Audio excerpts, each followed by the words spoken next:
ایک حدیث میں آتا ہے، یہ صحیح بخاری میں حدیث ہے، جب نبی کریم رؤوف الرحیم صلی اللہ علیہ وسلم کا وصال پر ملال ہوا، تمام صحابہ کرام پریشان تھے، ظاہر ہے وقت ایسا تھا، اور فاروق اعظم رضی اللہ تعالیٰ عنہ نے تلوار نکالی ہوئی تھی، کہتے جس نے کہا حضور وفات پا گئے میں اسی کی گردن اڑا دوں۔ صدیق اکبر پہنچے، آپ نے خطبہ دیا، اور وہ صدیق اکبر کا نبی کریم صلی اللہ علیہ وسلم کے پردہ فرمانے کے بعد سب سے پہلا خطبہ ہے، اور نہایت علمی خطبہ ہے۔ آپ نے اس خطبے میں آیت پڑھی، وما محمد الا رسول قد خلت من قبلہ الرسل، محمد اللہ کے رسول ہیں اور آپ سے پہلے بھی رسول دنیا سے گئے ہیں، لہذا آپ کا وفات پا جانا گزشتہ رسولوں کی وفات سے ثابت ہو رہا ہے کہ یہ کوئی سمجھ سے بالا تر اور انہونی چیز نہیں ہے، یہ ہونا تھا۔ اور قرآن کی آیت سے جب استدلال کیا نا، 4 سپارے میں سورۃ آل عمران کی آیت ہے، ما محمد الا رسول قد خلت من قبلہ الرسل، جب یہ آیت پڑھ چکے اور خطبہ مکمل کیا تو حضرت عبداللہ بن عباس حضور کے چچا کے بیٹے ہیں، اہل بیت ہیں، وہ فرماتے ہیں کہ لَكَأَنَّ النَّاسَ لَمْ يَكُونُوا يَعْلَمُونَ أَنَّ اللَّهَ أَنزَلَ هَذِهِ الْآيَةَ حَتَّى تَلَاهَا أَبُو بَكْرٍ، لوگوں کو سمجھ ہی نہیں تھی کہ یہ آیت قرآن میں کس مقصد کے لیے موجود ہے۔ صدیق اکبر نے جب یہ آیت پڑھ کے حضور کی وفات پر اور وصال پر ملال پر استدلال کیا تو تمام کے تمام صحابہ کرام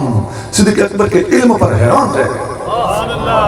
لَكَأَنَّ النَّاسَ لَمْ يَكُونُوا يَعْلَمُونَ، لوگوں کے علم میں ہی نہیں تھا، اور الناس حضور کا وصال ہو چکا ہو تو اس وقت کون کون موجود ہوگا؟ ہے کوئی تک کہ کوئی غیر حاضر ہو؟ تمام صحابہ، تمام اہل بیت اطہار پاس موجود ہیں، لیکن صدیق اکبر کا یہ استدلال سن کر سارے کے سارے حیران رہ گئے، اور کسی کے ذہن میں نہیں تھا کہ اس آیت سے یہ استدلال ہو سکتا ہے۔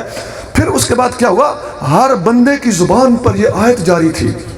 جب خطاب ختم ہوا تو ہر بندہ پڑھ رہا تھا، وما محمد الا رسول قد خلت من قبلہ الرسل۔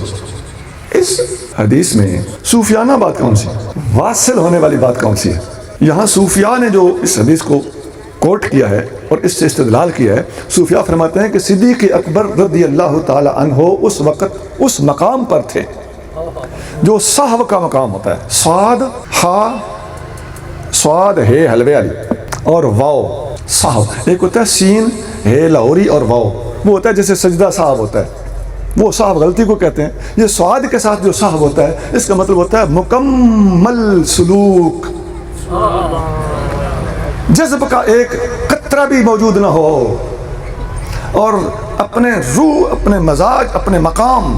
اور تمکین کے حوالے سے مکمل کنٹرول حاصل ہو، اور سچویشن اور صورتحال پر عبور بھی ہو اور ڈیل کرنا بھی آتا ہو، اسے کہتے ہیں صاحب صحو، اور یہ مقام صحابہ کرام میں سب سے پہلے صدیق اکبر کو عطا ہوا۔ اس وقت کسی ایسی ہی ہستی کی ضرورت تھی جو نبی کریم صلی اللہ علیہ وسلم کے بعد حالات کو سہارا دے سکتی تھی۔ اس لیے امام شافعی کا قول امام بہقی نے نقل کیا ہے کہ صحابہ کرام نے کوئی ایسا اہل بندہ نہ پایا تحت عدیم السماء، آسمان کی چھت کے نیچے پوری دنیا اسلام کے اندر کوئی بندہ اس وقت ایسا نظر کسی کو نہ آیا جو ابو بکر صدیق کی برابری کر سکتا ہو اور اس صورتحال کو ٹیکل کر سکتا ہو۔